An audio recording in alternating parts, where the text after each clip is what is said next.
Hi friends, welcome to Muddumari channel. ನಾನು ಸುಮಾರುಣ್. ಮಹಾಭಾರತಕ್ಕೆ ಸ್ವಾಗತ.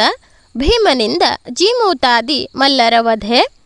ವಿರಾಟ ನಗರದ ಹೊರಭಾಗದಲ್ಲಿ ಜಗಜಟ್ಟಿಗಳ ಗುಂಪು ಬಂದು ಬೀಡು ಬಿಟ್ಟಿತ್ತು. ಊರ ಮಕ್ಕಳೆಲ್ಲ ಅವರನ್ನು ಸುತ್ತುವರಿದು ಅವರ ದೇಹವನ್ನು ನೋಡಿ ಬಂದು ಎಲ್ಲರಿಗೂ ತಿಳಿಸಿದರು. ಜೀಮೂತ ಮಲ್ಲರು ರಾಜಸಭೆಗೆ ಬಂದು ಮಹಾರಾಜ ವಿರಾಟನನ್ನು ವಂದಿಸಿ ಸೂಕ್ತ ಆಸನದಲ್ಲಿ ಕುಳಿತುಕೊಂಡರು. ವಿರಾಟನ ಮಂತ್ರಿಯು ಜೀಮೂತಾದಿ ಮಲ್ಲರು ಹಸ್ತಿನಾಪುರದವರು. ದೇಶ ದೇಶಗಳನ್ನು ತಿರುಗಿ ಎಲ್ಲ ಮಲ್ಲರನ್ನು ಜಯಿಸಿ ನಮ್ಮ ನಗರಕ್ಕೆ ಬಂದಿದ್ದಾರೆ. ಹೋದಲ್ಲೆಲ್ಲ ಜಯ ಗಳಿಸಿ ಜಯಪತ್ರವನ್ನು ತಂದಿದ್ದಾರೆ. ನಮ್ಮ ರಾಜ್ಯದಲ್ಲಿರುವ ಮಲ್ಲರನ್ನು ಸಹ ಸೋಲಿಸಲು ಬಯಸಿದ್ದಾರೆ. ಬಾಹುಯುದ್ಧದಲ್ಲಿ ಸಮರ್ಥರಿದ್ದರೆ ಸ್ಪರ್ಧೆಯನ್ನು ಏರ್ಪಡಿಸಿರಿ. ಅದಿಲ್ಲವಾದರೆ ನಾವೇ ವಿಜಯಿಗಳು ಎಂದು ಜಯಪತ್ರವನ್ನು ಬರೆದುಕೊಡಿ ಎಂದು ಕೇಳುತ್ತಿದ್ದಾರೆ ಎಂದು ಮಂತ್ರಿಯು ಮಲ್ಲರ ಇಷ್ಟವನ್ನು ತಿಳಿಸಿದನು. ಮಂತ್ರಿಯು ಅವರಿಗೆ ಯೋಗ್ಯ ಸಮಯವನ್ನು ನಿರ್ದಿಷ್ಟಪಡಿಸಿ ತಿಳಿಸುತ್ತೇವೆ. ಕುಸ್ತಿಯ ಕಣವನ್ನು ಸಿದ್ಧಪಡಿಸುತ್ತೇವೆ. ನೀವು ಅಲ್ಲಿಯವರೆಗೆ ನಿಶ್ಚಿಂತೆಯಿಂದ ಇರಬಹುದು.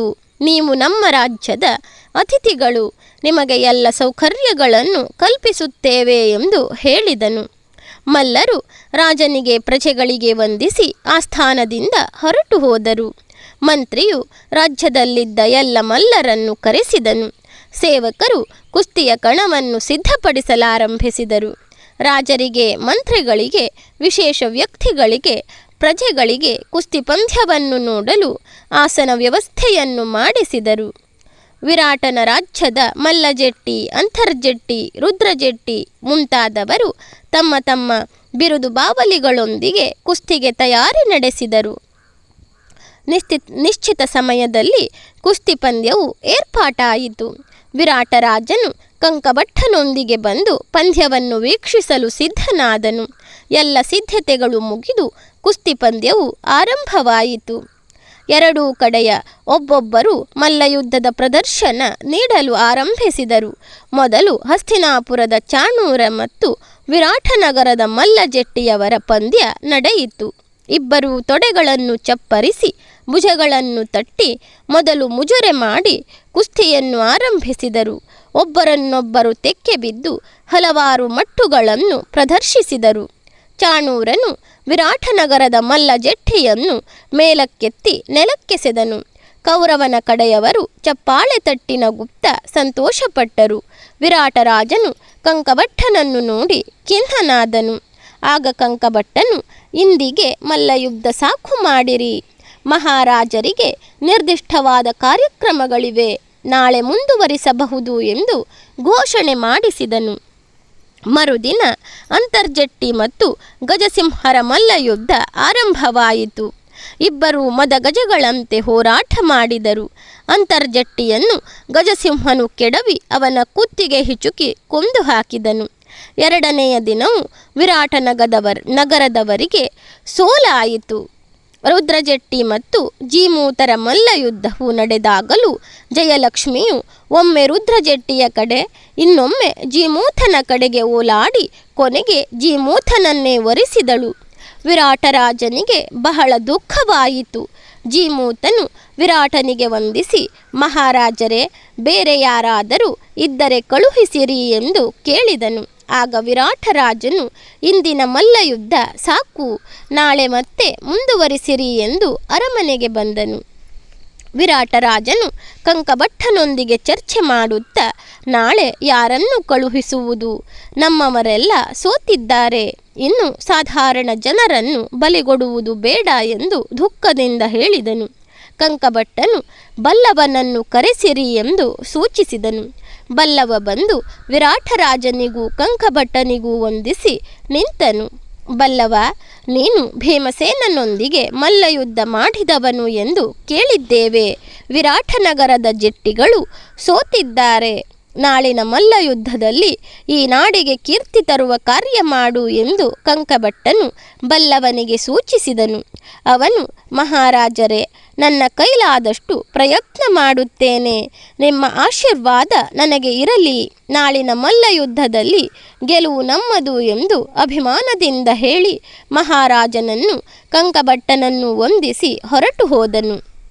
ಮರುದಿನ ಬಲ್ಲವನು ಮಲ್ಲರ ವೇಷದಲ್ಲಿ ಕಣದಲ್ಲಿ ಎದುರಾದಾಗ ಜೀಮೂತನು, ಬಲ್ಲವ, ಅಡುಗೆ ಕೆಲಸ ಬಿಟ್ಟು ಇಲ್ಲಿಗೇಕೆ ಬಂದೆ? ಸೌಟನ್ನು ಬಿಟ್ಟು ಒನಕೆಯನ್ನೇಕೆ ಹಿಡಿದಿರುವೆ? ಇದು ಅಡುಗೆಯ ಮನೆಯಲ್ಲ, ನಾನು ಜೀಮೂತ ಜಗಜಟ್ಟಿಯು ಎಂದು ಹೇಳಿದಾಗ ಬಲ್ಲವನು, ನನಗೆ ಗೊತ್ತಿದೆ ಇದು ಕುಸ್ತಿಯ ಕಣ, ಅಡುಗೆಯ ಮನೆಯಲ್ಲ ಎಂದು. ಅಲ್ಲಿ ಅಡುಗೆ ಸಿದ್ಧವಾಗಿದೆ, ಇಲ್ಲಿ ನಿಮ್ಮನ್ನು ಚಟ್ನಿ ಮಾಡಲೆಂದು ಬಂದಿದ್ದೇನೆ ಎಂದು ಆವೇಶದಿಂದ ನುಡಿದನು. ಜೀಮೂತನು ಸಿಟ್ಟಿನಿಂದ ಚಾಣೂರನನ್ನು ಕರೆದು, ಈ ಬಲ್ಲವನ ಎಲುಬುಗಳನ್ನು ಮುರಿದು ಹಾಕು ಎಂದು ಆದೇಶ ನೀಡಿದನು. ಬಲ್ಲವ ಮತ್ತು ಚಾಣೂರರ ಮಲ್ಲಯುದ್ಧವು ಆರಂಭವಾಯಿತು. ಬಲ್ಲವನು ಚಾಣೂರನನ್ನು ಗರಗರನೆ ತಿರುಗಿಸಿ ನೆಲಕ್ಕಪ್ಪಳಿಸಿದನು. ಅವನನ್ನು ಎತ್ತಿ ನೋಡಿ ಇನ್ನೂ ಬದುಕಿದ್ದಾನೆಂದು ಮತ್ತೊಮ್ಮೆ ಅಪ್ಪಳಿಸಿದಾಗ ಚಾಣೂರನು ಮರಣ ಹೊಂದಿದನು. ಆ ಕ್ಷಣದಲ್ಲಿ ಗಜಸಿಂಹನು ಸಿಂಹದಂತೆ ಬಲ್ಲವನೊಂದಿಗೆ ಮಲ್ಲಯುದ್ಧವನ್ನು ಆರಂಭಿಸಿದನು. ಬಲ್ಲವರ ಧೈರ್ಯ ಸಾಹಸಗಳನ್ನು ನೋಡಿ ಜೀಮೂತನ ಎದೆಬಡಿತವು ಹೆಚ್ಚಾಯಿತು. ಗಜಸಿಂಹನು, ನಿನ್ನ ಹಿರಿಯರನ್ನು ನೆನಪಿಸಿಕೋ ಎನ್ನುತ್ತಾ ಯುದ್ಧವನ್ನು ಆರಂಭಿಸಿದನು. ಯಾರ ಪುಣ್ಯ ಫಲವು ಎಷ್ಟಿದೆ ಎಂದು ಈಗಲೇ ತಿಳಿಯುತ್ತದೆ ಎಂದು ಹೇಳಿ ಬಲ್ಲವನು, ನೀನು ಸಿಂಹನೇ ಇರಬಹುದು, ಆದರೆ ನನ್ನೆದುರು ಇಲಿಯಂತೆ ಎಂದು ಮುಜುರೆ ಮಾಡಿ ತೆಕ್ಕೆ ಬಿದ್ದನು. ಒಬ್ಬರನ್ನೊಬ್ಬರು ಗುದ್ದಲು ಪ್ರಯತ್ನಿಸಿದರು. ಬಲ್ಲವನ ಹಿಡಿತವು ಬಲವಾದಾಗ ಜೀಮೂತನಿಗೆ ಸನ್ನೆ ಮಾಡಿ ನನ್ನನ್ನು ಬಿಡಿಸು ಎಂದು ಗಜಸಿಂಹನು ಕೇಳಿಕೊಂಡನು. ಆದರೆ ಬಲ್ಲವನ ಬಿಗುವು ಹೆಚ್ಚಾದಾಗ ಗಜಸಿಂಹನು ನಾಲಿಗೆಯನ್ನು ಹೊರಚಾಚಿದನು. ಬಲ್ಲವನು ಗಜಸಿಂಹನನ್ನು ನೆಲಕ್ಕೆಸೆದನು. ಆಗ ಅತ್ಯಂತ ಸಿಟ್ಟಿನಿಂದ ಅರ್ಭಟಿಸುತ್ತಾ, ಇಬ್ಬರನ್ನು ಸೋಲಿಸಿದನೆಂದು ಬೀಗಬೇಡ, ಈಗ ಜಗಜಟ್ಟಿಯಾದ ನನ್ನನ್ನು ಸೋಲಿಸು ಎಂದು ಕಣಕ್ಕೆ ಬರುತ್ತಾ, ನಿನ್ನ ಆಯುಷ್ಯ ಮುಗಿಯಿತೆಂದೇ ತಿಳಿ ಎಂದು ಜೀಮೂತನು ಅರ್ಭಟಿಸಿದನು. ಬಲ್ಲವನು, ಜೀಮೂತ, ನಿನ್ನ ಸಂಗಡಿಗರಿಗಾದ ಸ್ಥಿತಿಯೇ ನಿನಗೂ ಉಂಟಾಗಲಿದೆ. ನನ್ನ ಶಕ್ತಿಯನ್ನು ಪರೀಕ್ಷಿಸಿ ನೋಡು. ನೀನು ಬಿದ್ದರೆ ಒನಕೆಯಿಂದ ಕುಟ್ಟಿ ಪುಡಿ ಮಾಡುತ್ತೇನೆ ಎಂದು ಒನಕೆಯನ್ನು ತೋರಿಸಿದನು. ಜೀಮೂತ ಮತ್ತು ಬಲ್ಲವರ ಮಲ್ಲಯುದ್ಧ ಆರಂಭವಾಯಿತು. ಜೀಮೂತನು ಆರ್ಭಟಿಸುತ್ತಾ ಬಲ್ಲವನ ಮೇಲೆ ಎರಗಿದನು. ಬಲವಾಗಿ ಗುದ್ದಿದಾಗ ಬಲ್ಲವನು ಮೂರ್ಛೆ ಹೊಂದಿ ಬಿದ್ದು ಬಿಟ್ಟನು. ವಿರಾಟರಾಜನಿಗೆ ಬಹಳ ಚಿಂತೆಯಾಯಿತು. ಕಂಕಭಟ್ಟನು ಖಿನ್ನನಾಗಿರಲಿಲ್ಲ. 4-5 ನಿಮಿಷಗಳಲ್ಲಿ ಬಲ್ಲವನು ಮೇಲೆದ್ದು ಬಂದು ಮತ್ತೆ ವೀರಾವೇಶದಿಂದ ಹೋರಾಟವನ್ನು ಆರಂಭಿಸಿದನು. ಈ ಬಾರಿ ಬಲ್ಲವನು ಜೋರಾಗಿ ಗುದ್ದಿದಾಗ ಜೀಮೂತನು ಎಚ್ಚರ ತಪ್ಪಿ ಬಿದ್ದನು. ಸೇವಕರು ಅವನನ್ನು ನೀರು ಹಾಕಿ ತಟ್ಟಿ ಎಚ್ಚರವಾಗುವಂತೆ ಮಾಡಿದರು. ಜೀಮೂತ, ನೀನು ಬಿದ್ದಾಗಲೇ ಒನಕೆಯಿಂದ ಹೊಡೆಯಬೇಕೆಂದಿದ್ದೆ, ಆದರೆ ನಿನಗೆ ತಿಳಿಸಿಯೇ ಆ ಕಾರ್ಯ ಮಾಡುವ ಆಸೆಯಾಯಿತು. ಆದ್ದರಿಂದ ಇನ್ನೊಮ್ಮೆ ಬಿದ್ದರೆ ನಿನ್ನ ಅವಸಾನ ಖಂಡಿತ ಎಂದು ಹೇಳಿ ದ್ವಂದ್ವ ಯುದ್ಧವನ್ನು ಆರಂಭಿಸಿದರು. ಬಲ್ಲವ, ಅನೇಕ ಜಟ್ಟಿಗಳು ನನ್ನಿಂದ ಸೋತಿದ್ದಾರೆ, ನಿನ್ನಂತಹ ಬಾಣಸಿಗನೆಲ್ಲಿಯ ಲೆಕ್ಕಕ್ಕೆ ಎಂದು ಜೀಮೂತನು ಆವೇಶದಿಂದ ಕಣಕ್ಕಿಳಿದನು. ಇವರಿಬ್ಬರ ಅದ್ಭುತವಾದ ಮಲ್ಲಯುದ್ಧವನ್ನು ಎಲ್ಲರೂ ಕಣ್ಮುಚ್ಚದೆ ನೋಡಲಾರಂಭಿಸಿದರು. ವಿರಾಟನಿಗೆ ಮತ್ತೆಲ್ಲಿ ಸೋಲಾಗುವುದೋ ಎಂಬ ಭೀತಿಯಿತ್ತು. ಕಂಕಭಟ್ಟನು ನಿಶ್ಚಿಂತನಾಗಿದ್ದನು. ಸ್ವಲ್ಪ ಸಮಯದ ನಂತರದಲ್ಲಿ ಜೀಮೂತನ ಶಕ್ತಿ ಕುಂದಿತು. ಬಲ್ಲವನ ಹಿಡಿತ ಜೋರಾಯಿತು. ಆ ಸಮಯದಲ್ಲಿ ಬಲ್ಲವನು ಜೀಮೂತನನ್ನೆತ್ತಿ ನೆಲಕ್ಕೆಸೆದನು. ಜೀಮೂತನು ಅರ್ಧ ಎಚ್ಚರದಲ್ಲಿದ್ದಾಗ ಒನಕೆಯಿಂದ ಕುಟ್ಟಿದ ಬಲ್ಲವನು ಎಲ್ಲರೆದುರಿನಲ್ಲಿಯೇ ಜೀಮೂತನನ್ನು ಕೊಂದು ಹಾಕಿದನು. ಪ್ರಜೆಗಳು ಬಲ್ಲವನನ್ನು ಮುತ್ತಿದರು.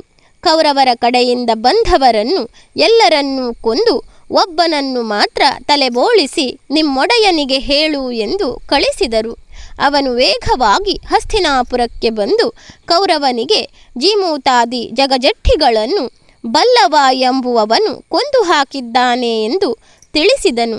ಬಲ್ಲವನೇ ಭೀಮನಿರಬೇಕೆಂದು ಎಲ್ಲರಿಗೂ ಮನದಲ್ಲಿ ಸಂಶಯ ಮೂಡಿತ್ತು.